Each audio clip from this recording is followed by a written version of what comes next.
મધ્ય પૂર્વ ક્ષેત્રમાં હાલમાં જે પરિસ્થિતિઓ બદલાઈ રહી છે તેના અનુસંધાને ઘરેલું જરૂરિયાત માટે પૂરતો એલપીજી ગેસનો જથ્થો સુનિશ્ચિત રીતે વિતરણ થાય તે માટે રાજ્ય સરકાર અને જિલ્લા વહીવટીતંત્ર બનાસકાંઠા દ્વારા સતત મોનિટરિંગ કરવામાં આવી રહેલ છે.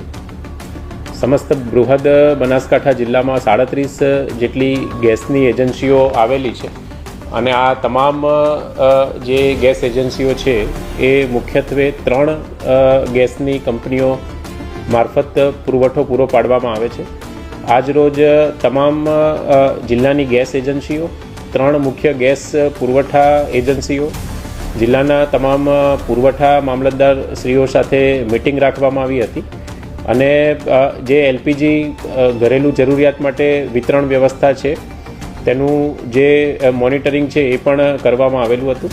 હાલમાં બનાસકાંઠા જિલ્લાના તમામ ગ્રાહકોને કોઈપણ જાતની અફવામાં આવ્યા વિના જરૂરિયાત મુજબ જ ગેસ સિલિન્ડર લેવા માટે વિનંતી કરવામાં આવે છે તથા 2 બુકિંગ વચ્ચે સરકારશ્રી દ્વારા 25 દિવસનો સમયગાળો રાખવાનો નિર્ણય પણ કરવામાં આવેલો છે.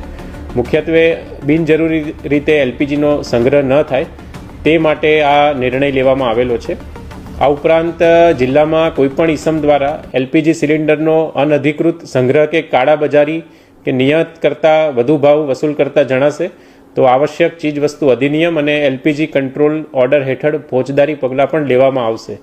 તમામ બનાસકાંઠા જિલ્લાના ગ્રાહકોને આ સમયગાળા દરમિયાન ખૂબ જ ધીરજ રાખવા અને અનાવશ્યક તણાવ ઊભો ન કરવા માટે વિનંતી કરવામાં આવે છે.